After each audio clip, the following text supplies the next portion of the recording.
January, February, March, April, May, June, July, August, September, October, November, and then December. The second January 1st rolls around, we bring out a piece of paper and we start writing New Year's resolutions. And we list down 20 radical New Year's resolutions. First one, I will lose 50 kg this year. Second one, I will earn 5 crore this year. And so on, we list them out, 20 radical New Year's resolutions. And then to everyone's surprise, once December 31st comes at the end of the year, we aren't able to hit it. We aren't achieving our New Year's resolutions. Raise your hand if you've been in this position before. Exactly. Now, let me show you a couple of statistics. According to Forbes, 6% of people actually are able to hit their New Year's resolutions, while 94% cannot. So, what makes the 6% different from the 94%? What makes them different? Before I tell you that, I'm going to share with you a story. The person you see in front of you today is not the person I always was. Let me show you a quick picture. That's me. Flattering, I know. Anyways, as a kid, I was that chubby, annoying kid who'd get bullied in school. And through that, I switched to about 10 schools in my childhood. That's right, 10 schools. However, over time, I started learning, I started developing myself. And 18 months ago, when I was in 10th grade, there was a day that changed me. And on this day, what happened was I was introduced to a big idea. I was introduced to a big idea that changed my whole mind. It expanded my mental framework beyond my imaginations, and I saw new potential. I saw new horizons. And on this day, I made a promise to myself. And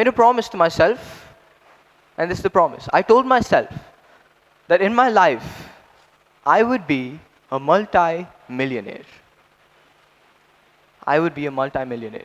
And that's about 0.01% of the population. Yeah. So, on this day, I made a promise to myself. And so I started researching, how do I become a multi-millionaire? And then I realized, if I was to have $1 million, that means I have to be worthy of $1 million. You understand, to have $1 million, you have to be worthy of it. And so then, I started watching videos, attending seminars, lectures, reading books on how I can be worthy of $1 million. And then I discovered a path. And this is the path of self-development. And so self-development, what it is quite simply a path of betterment. It says that today I will be better than yesterday, and tomorrow I will be better than today. And so once I got put on this journey, I started improving myself every day.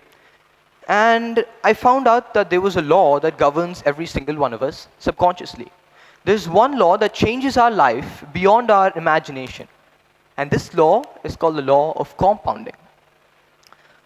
And I want to explain what compounding is by an analogy. Imagine that we have an airplane that starts from California, USA. It has to get to Hyderabad. But the second it takes off, the navigation system is off by 1%. 1 degree, sorry. And if you think about it, 1 degree isn't a lot. It's quite small. But then what we notice is, rather than landing in Hyderabad, the flight lands somewhere in the middle of Kazakhstan. And if you don't know, that's around 2,500 kilometers away. So how come 1 degree affects the change in the destination by 2,500 kilometers? How is that possible? And that's the power of compounding. What compounding does, it takes small, insignificant behaviors and it stacks them over and over, and finally we have a huge result that we cannot comprehend. Now let me explain how compound affects our life through an example, a real life example. What you see in front of you are 2 people. Bob and George. They live in Hyderabad. They have the same, they're around 25 years old, 30 years old, same age. They have the same job and they live relatively the same lifestyle. However, we're going to see how compounding changes their whole life in small steps. So, George comes home from work every day at 5 o'clock, 9 to 5. He comes back and he says, and he does three things. First of all, he saves 10% of his income every month and invests it. Second, he starts eating healthy. He removes junk food from his diet. And third, he starts reading a book a week. That means reading about half an hour a day. And he does this consistently over a long period of time. However, we have another person called Bob. What Bob does is quite the opposite. He says, today I worked really hard on my job. And since I'm young, I need to enjoy my life. So he comes back every day, and rather than saving money, he spends 10 to 15% of his income just on pure entertainment. Pure entertainment. And another thing, he spends half an hour every day watching a movie or some series that doesn't teach him anything. And when he does this, he eats a bunch of junk food because he believes that he has to enjoy his 20s. Okay. So now that we have these two scenarios, let's see how they end up. 1 day passes, a week passes, 2 weeks passes, 3 months pass. Nothing happens. What we see is only one difference. Bob seems to be enjoying his life more than George. Okay. Then a year passes, 3 years, 5 years, and then after 10 years, you see the difference. You see the major difference, and it is two different people. They're nothing alike. If we look at George, he's probably on a yacht somewhere, traveling the world, having the best quality of food, amazing relationships, amazing time with different people that he's enjoying. He loves his life.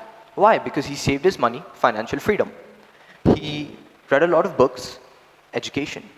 Third, he ate wonderful food. He ate healthy food. He has great health. What else do you need? However, Bob, on the other hand, isn't doing so good. What's happening to Bob? Well, he's probably not in a great place in life. He probably doesn't have the financial freedom that George has. He probably doesn't have the best relationships with the people that he cares. And his health isn't the best. Now, what we see is a practical example of just how small these steps make and just how drastic change there is in the end. And so that's the power of compounding. Now, there's one thing that we need to understand. In our life, we might be George or we might be Bob. But just remember, don't be disheartened, because a Bob can turn into a George and a George can turn into a Bob any minute. So, if you're in the young stages like me, take advantage. Small steps every day are going to create a big change over time. And if you're Bob, well, it's okay. You can take control of your life from today and change how you're going to end up over time. Now, why am I saying this?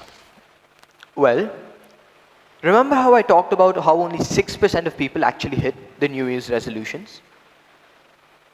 The reason is because they set goals, but they don't build systems. So what are systems? Systems are basically a set of habits that we do that lets us achieve the goal that we want.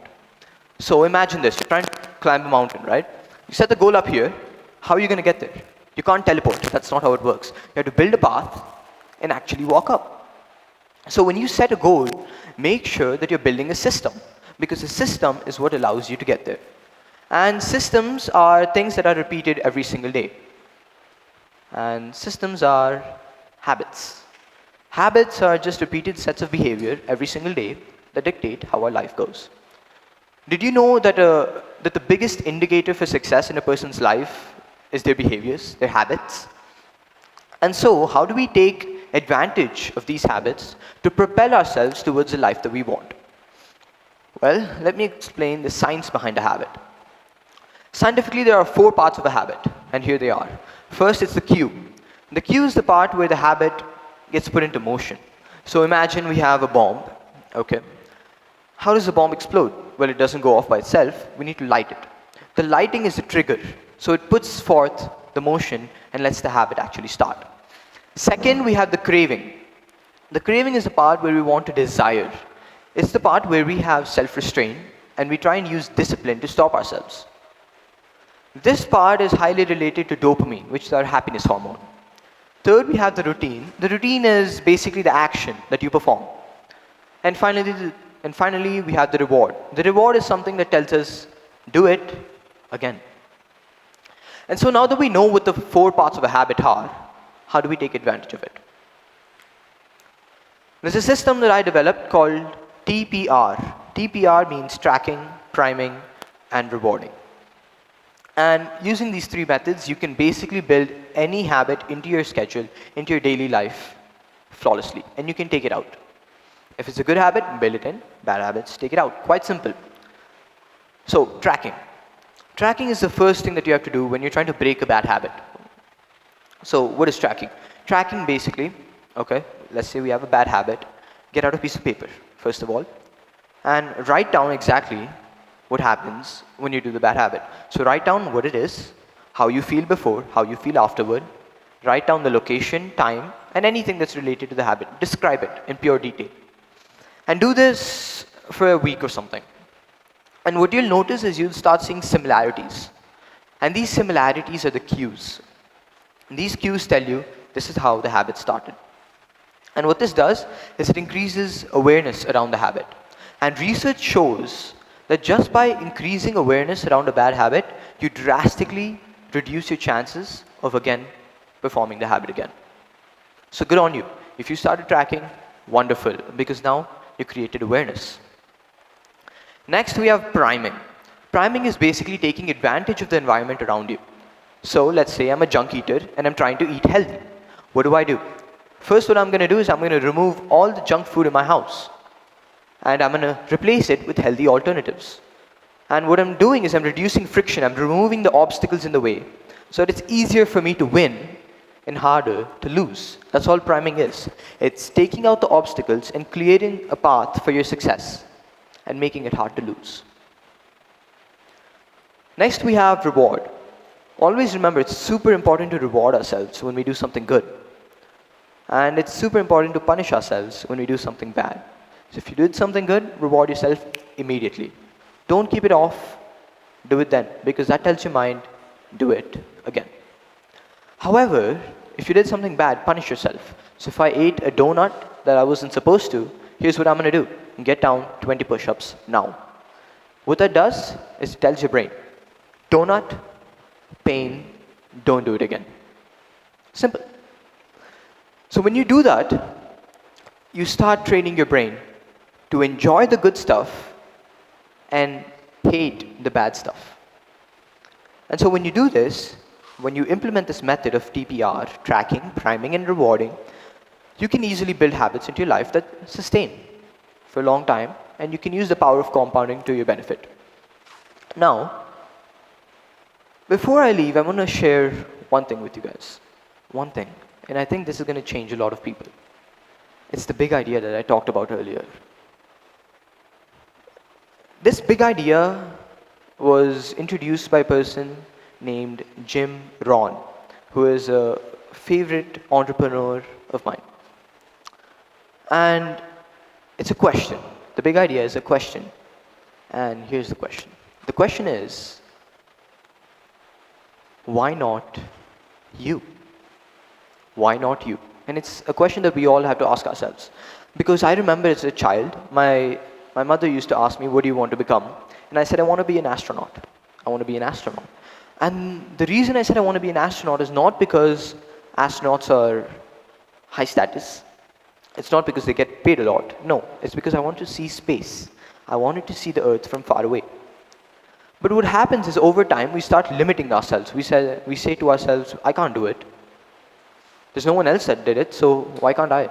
I mean, we limit ourselves. We put down mental barriers. And that's something that's a really bad habit of most of us, and we need to stop. So I asked the question today, why not you? Why can't you do What you dreamed you could. Why can't you achieve what you said you would? And the reason is because we tell ourselves. So from today, stop telling yourself. Stop telling yourself that you can't do something. Stop it. Rather, tell yourself, I can do it, and I will. So remember, why not you? Today on, don't limit yourself. Don't restrain yourself. Know that we have unlimited potential. We can achieve anything. And build sustainable systems into your life, and let the power of compounding take you to where you dream of going. Thank you.